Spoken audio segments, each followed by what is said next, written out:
मैंने आपको बताया डायबिटीज अपने आप में कोई बीमारी नहीं है। डायबिटीज का मतलब है high sugar in the blood.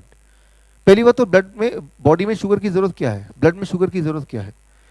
इस वक्त आप जिंदा हैं, आप एनर्जेटिक हैं, राइट? तो आपके बॉडी में अनगिनत सेल्स हैं, हर सेल को हर पल जिंदा रहने के लिए एनर्जी की जरूरत है, राइट? वो एनर्जी कहाँ से आता है?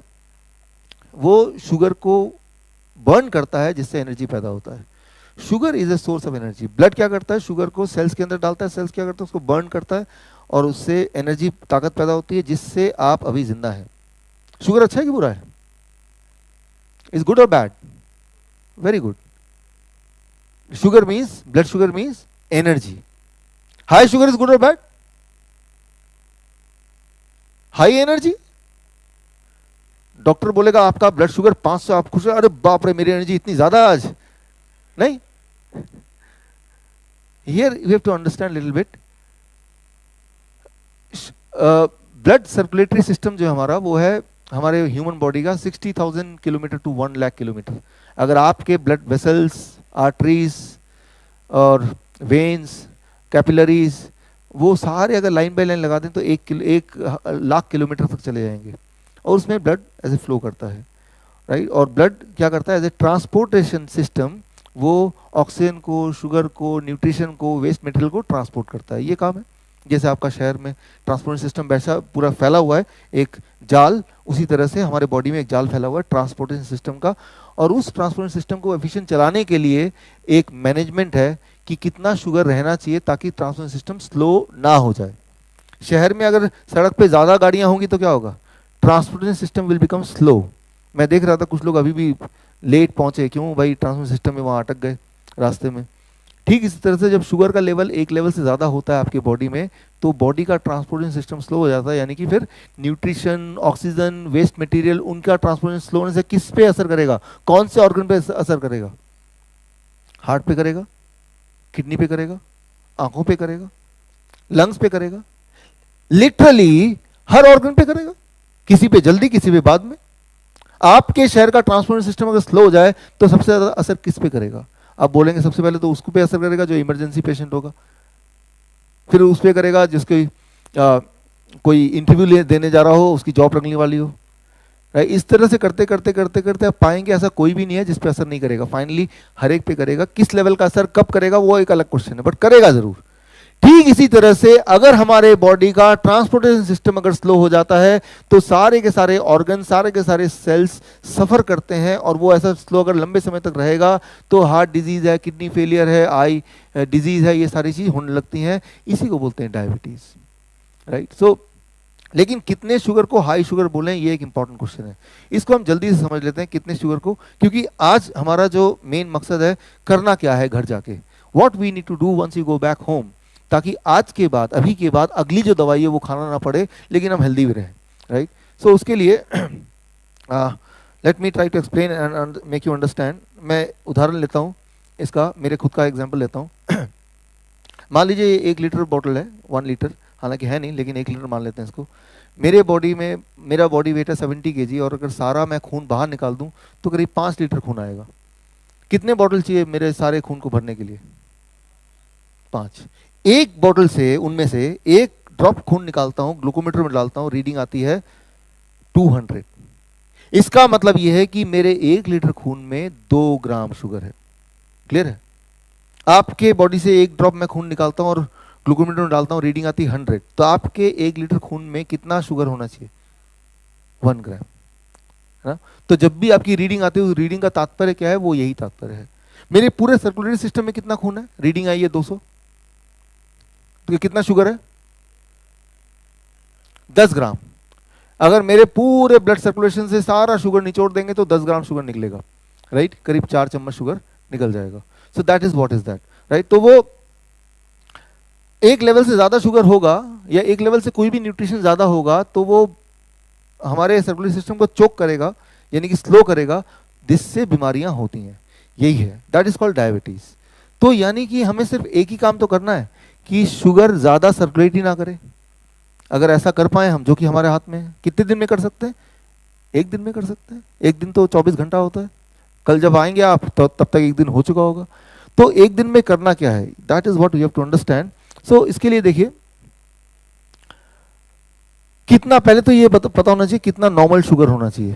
1979 तक ये पता था कि शुगर नॉर्मल होना चाहिए, लेकिन कितने को नॉर्मल बोलेंगे ये नहीं पता था 1979 तक। 1979 में एक आंकड़ा आया 200। 200 का मतलब कितना हुआ, 1 लीटर बोतल में कितना शुगर, 2 ग्राम। 2 ग्राम शुगर को नॉर्मल बोला जाने लगा इससे, क्योंकि ये देखा गया कि पूरी दुनिया में जिनके 2 ग्राम से ज़्यादा शुगर रहता है per litre, they are the one those who are more sick. तो ये आंकड़ा आया। लेकिन ये 1997 में एक और आंकड़ा आया WHO का, ADA का, 126 फास्टिंग ब्लड शुगर। फिर एक और आंकड़ा आया 100 प्री डायबिटीज 2003 में। फिर 2010 में एक की जगह 3-4 आंकड़े जुड़ गए कि पहले फास्टिंग टेस्ट कराओ, फिर पोस्टप्रांडल टेस्ट कराओ, फिर OGTT कराओ, फिर HbA1c कराओ। भाई इस जाल में नहीं फंसेगा उसमें तो फंस ही जाएगा ना, इतने टेस्ट करा दो कहीं ना कहीं तो फंसेगा ही, और नहीं फंसेगा तो वो इतना थक जाएगा, बोलेगा दवा की बात करो, अब तो टेस्ट हो गए बहुत सारे, मान ही लेगा कि मैं तो डायबिटीज पेशेंट हूँ। आप देखते जाइए आज की तारीख में इतने सारे टेस्ट हो गए हैं, राइट। तो 2010 में 10 से लेके अभी 2018 आ गया।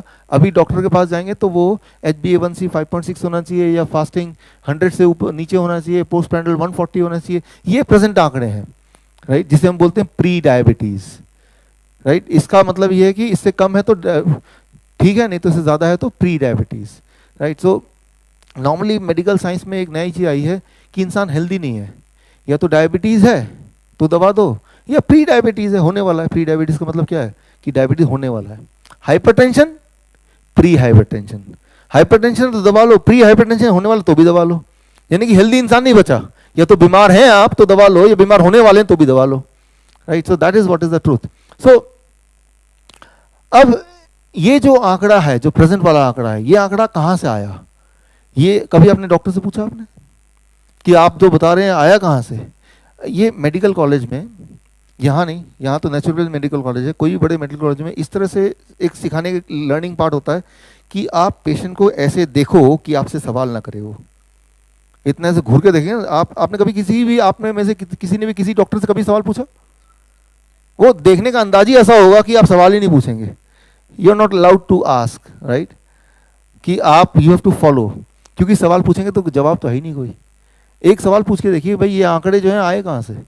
पहली बात तो कोई पूछेगा नहीं, अगर पूछ ही लेंगे तो वो जवाब देंगे नहीं, और जवाब दे भी देंगे तो जवाब आएगा ADA, अमेरिकन डायबिटीज़ एसोसिएशन ने ये आंकड़े भेजे हैं हमें। तो हमारे यहाँ पे इंडियन मेडिकल एसोसिएशन है, वो जो फॉलो करता है अमेरिकन डायबिटीज़ एसोसिएशन को। अमेरिकन डायबिटीज़ एसोसिएशन से अगर पूछें कि आपको ये आंकड़े कहाँ से मिले कि इस आंकड़े के जो ज़्यादा है नंबर उसको डायबिटीज़ बोलेंगे, उनको दवा देंगे, मेडिसिन उनको खाना पड़ेगा, आपको ये लग रहा होगा कि हज़ारों तरह के उन्होंने टेस्ट किए होंगे, हज़ारों साइंटिस्ट मिलके कई साल तक उन्होंने एक्सपेरिमेंट किए होंगे, मिलियंस ऑफ डॉलर खर्च किए होंगे, तब जाके आए। ट्रुथ ये है, वो उन्होंने उसका जवाब दिया अपने ही मेडिकल जर्नल में। ये जर्नल की कॉपी अगर आपको चाहिए तो मैं आपको मेल कर सकता हूँ, आपके फीडबैक फॉर्म में ईमेल आईडी दीजिए तो मैं मेल कर दूंगा आपको जर्नल की कॉपी। उनका जवाब था सिंपल भाषा में कि हमें ऐसा लगा कि ये आंकड़े इंसान के लिए ठीक होंगे, और अगर ये ठीक नहीं होते तो दोबारा बदल देंगे। सोचिए, आपने मान लिया भगवान का दिया हुआ एक नंबर, एक आंकड़ा, उसको लेके पकड़ के बैठ गए, उसके हिसाब से सारी जिंदगी बदल दी, दवाइयां खा रहे हैं। बट ट्रुथ ये है कि उनको ऐसा लगा, कोई एविडेंस नहीं है, there is no evidence to prove it, कि एविडेंस दिखाओ, प्रूफ दिखाओ, आपके जो ट्रायल्स है वो दिखाओ, नहीं है, नथिंग, राइट। सो मैं आपको छोटा सा एग्जांपल देखा हूँ, देखिए इसको खत्म करते हैं फिर आते हैं सोल्यूशन पे। एक एग्जांपल ताकि आप कन्विंस हो कि ये वाकई में ऐसा है। फास्टिंग ब्लड शुगर सुबह वाला और पोस्टप्रांडल ब्लड शुगर जो पूरे दिन में रहता है, कौन सा ज्यादा होता है नॉर्मली? पहला या दूसरा? ज्यादा दूसरा, फास्टिंग और पोस्टप्रांडल, राइट। तो ऐसा है कि फास्टिंग वाला होता है जो पूरे रात भर आपने कुछ खाना खाया नहीं और सुबह का आपने ब्लड शुगर लिया, that called fasting blood sugar. Expectedly, as per your knowledge, fasting should be less, isn't it? Expectedly. मेरे पास बहुत सारे पेशेंट आते हैं, डॉक्टर साहब रात को हमने चेक किया था, ब्लड शुगर था 200 सोने से पहले, सुबह चेक किया तो वो 250। मैंने कहा आधी रात को कुछ खा लिया होगा भाई, तो बढ़ गया। नहीं डॉक्टर साहब मैं मजाक के मूड में नहीं हूँ, और ऐसा रोज होता है, और मैं तो घबरा गया पूरी रात भर, क्या होता है कि सुबह शुगर बढ़ जाता है उल्टा, तो ये तो कोई बीमारी है। अब इसको ज़रा अंडरस्टैंड कीजिए कि रात भर आपने खाया नहीं तो ब्लड के अंदर शुगर है वही वाला है जो रात को आपने खाना लास्ट खाया होगा, वो शुगर सर्कुलेट कर रहा है।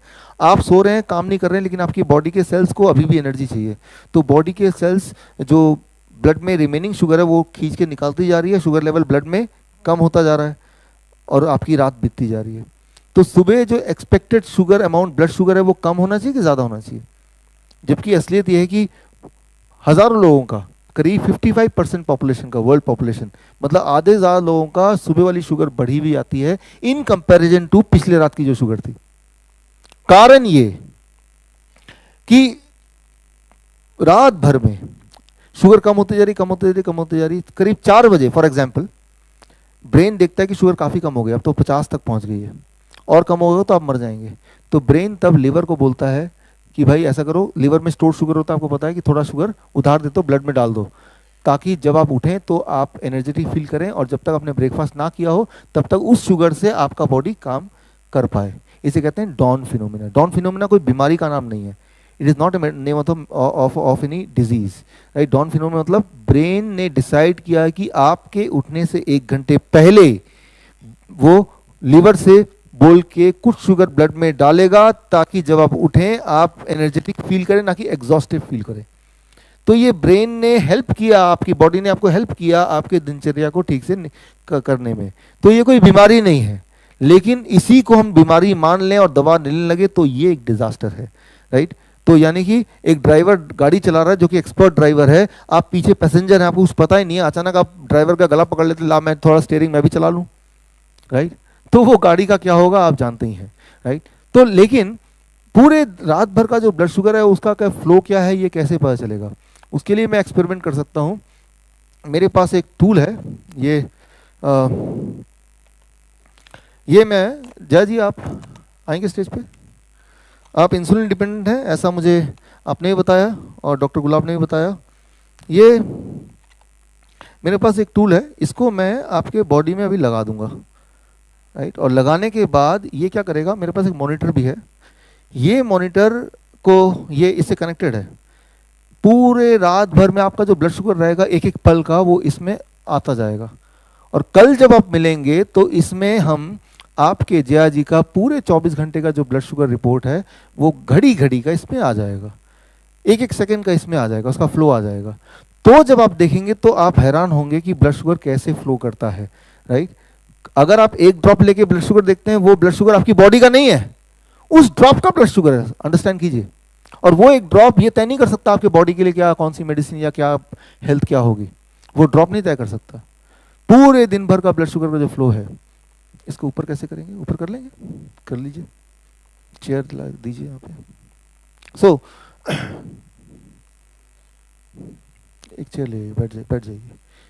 तो एक ड्रॉप से आपने देखा कि मेरा ब्लड शुगर इतना है, अकॉर्डिंगली आपने समझ लिया कि मैं डायबिटीज पेशेंट हूँ या दवा लेना चाहिए या इंसुलिन लेना चाहिए। ये बड़ा खतरनाक है, क्योंकि वो जो ब्लड शुगर है वो उस ड्रॉप का ब्लड शुगर है, वो आपकी बॉडी का नहीं है, बॉडी के एक ड्रॉप का ब्लड शुगर है। मैं आपको एक एग्जाम्पल दे रहा हूँ, आज घर जाइए, हर फिंगर से एक एक ड्रॉप लीजिए और आप ग्लूकोमीटर में देखिए, हर एक का नंबर अलग होगा, किसी में होगा 150, किसी में होगा 250। किसको मानेंगे? कई बार पेशेंट आते हैं मुझसे, होता है ना बड़े ही एक्सपेरिमेंटल पेशेंट, कि डॉक्टर एक में मेरा 150 है, एक में 250 है, एक में 225, कौन सा मानूं? मैंने जो अच्छा लगे वो मान लो जिसमें आपको खुशी मिल रही है वो मान लो आप। तो मैं ये बोलना चाह रहा हूँ कि ये इतना बड़ा एग्जैक्ट साइंस है नहीं कि हम उसको बेस मान के अपनी दवा रिजीम शुरू कर दें, उससे आप हेल्दी हो नहीं सकते कभी भी, you can never be healthy with that. वो ये कि सुबह का जो ब्लड शुगर है वो ज़्यादा अगर रहता है तो वो कोई बीमारी नहीं है, वो ब्रेन का डिसीजन है कि आपका ब्लड शुगर ज़्यादा दें ताकि आप अपने काम कर पाएँ पूरी तरह से शुगर यूज़ करके, जब तक कि आप ब्रेकफास्ट नहीं कर लेते, which is called as dawn phenomena. इसका नाम है डॉन फिनोमिना। ये 2005 की बात है, उससे पहले लगता था कि सुबह का कम होना चाहिए, रात का, लॉजिकली ऐसे ही है। बट हमारा ब्रेन के अंदर बहुत सारी ऐसी चीज़ें जो इंसान को पता नहीं है, वो धीरे धीरे पता चल रही हैं, राइट। लेकिन जब पता चल रही है तो ये क्लैरिफिकेशन एक आम आदमी को या एक आम डॉक्टर के पास नहीं होगी। आम डॉक्टर जो है वो मेडिकल जर्नल पढ़ेगा नहीं, आम आदमी मेडिकल जर्नल पढ़ेगा नहीं, वो यही मानता रहेगा कि मेरी सुबह की शुगर ज़्यादा है तो मैं बीमार हूँ, वो 100 से नीचे है तो ही ठीक है, जबकि ये नियम नहीं है। शुगर सुबह का ज़्यादा हो सकता है, आधी दुनिया का ज़्यादा होता है। मैं पेशेंट की बात नहीं कर रहा, हेल्दी लोगों की बात कर रहा हूँ, राइट, पेशेंट हो या हेल्दी लोग हो, राइट, आधे से ज़्यादा लोगों का आपके परिवार में मान लो 10 लोग हैं, 10 लोग सुबह का शुगर और रात का शुगर मेंटेन, एक बार चेक कीजिए, 5 लोगों का सुबह का शुगर ज़्यादा मिलेगा इन कंपैरिजन टू रात वाले का। नहीं, रात का हो सकता है, नहीं सुबह का, ऐसा नहीं कि सबका ज़्यादा ही मिलेगा। हाँ, नॉर्मल मानेंगे, नॉर्मल है आपका 146 नॉर्मल है। अच्छा, कितना को एबनॉर्मल मानेंगे वो मैं अभी बताऊंगा, कितना होने से ज़्यादा माने वो अभी बताऊंगा, राइट, फिलहाल ये नॉर्मल है, राइट। सो अब देखिए, ये जो फैलाई हुई बात है कि सुबह का सुबह शुगर कम होना चाहिए, ये सारा कुछ इंडिया में जो फॉलो होता है वो है एडीए। एडीए का फुल फॉर्म पता है आपको? American diabetes association. और अमेरिकन डायबिटीज एसोसिएशन कौन है? अगर आप उनके वेबसाइट में जाके देखेंगे तो they are funded by these companies. ये कंपनी कौन है? ये कंपनी वही है जो डायबिटीज की दवाइयाँ बनाते हैं। तो उनका एक ही गोल है, पूरी दुनिया को डायबिटीज पेशेंट में कन्वर्ट करते हैं, ओनली वन गोल, राइट। तो अगर आपको ये यकीन नहीं होता तो एक काम कीजिए, आप एडीए ने कुछ समय पहले एक किताब लॉन्च किया कि डायबिटीज पेशेंट को कैसे खाना खाना चाहिए, खास तौर पे जब वो बाहर जाएं। तो वो किताब amazon.com में मिलेगी, एडीए के अपने वेबसाइट में मिलेगी, कई जगह मिलेगी। वो किताब मैंने खरीदी है। वो किताब का पहला पन्ना ये है कि हेल्दी फास्ट फूड ईटिंग, क्या क्या खाना चाहिए। पहले पन्ने को जब खोलेंगे तो उसमें आ जाएगा एक डायबिटीज के पेशेंट को यहाँ से खाना चाहिए, बास्किन रॉबिन्स से खाना चाहिए, बर्गर किंग से खाना चाहिए, डोमिनोज पिज्जा से खाना चाहिए, केएफसी से खाना चाहिए और मैकडोनल्ड भी जाना चाहिए, राइट। और अब आप अंदर के चैप्टर खोलेंगे तो मैकडोनल्ड जाएंगे तो कौन कौन सी चीजें मिलती हैं, डिशेस मिलती हैं, और सुबह कौन सी मिलती है, शाम को कौन सी मिलती है। अनबिलीवेबल, अनबिलीवेबल, आप यकीन नहीं होगा, आपको खरीदने की भी जरूरत नहीं है, क्योंकि amazon.com में जब किताब देखते हैं तो पहले कुछ पन्ने तो फ्री में भी पढ़ सकते हैं कि नहीं, राइट। तो आप देख लेंगे। तो जरा सोचिए कि अमेरिकन डायबिटीज एसोसिएशन जो इस तरह की किताब निकालती है तो उनका इंटेंशन क्या हो सकता है, ये तो क्लियर है ही, राइट। और इंडियन मेडिकल एसोसिएशन की जो बॉडी है, दैट इज दे कंट्रोल की भाई डॉक्टर्स को प्रिस्क्रिप्शन कैसे देना है, क्या करना है, राइट। तो डॉक्टर की अपनी गलती नहीं है, but they are controlled by somebody else, Indian Medical Association, and they are controlled by ADA, right. So इस तरह से है, तो शुरुआत ही गलत है ना।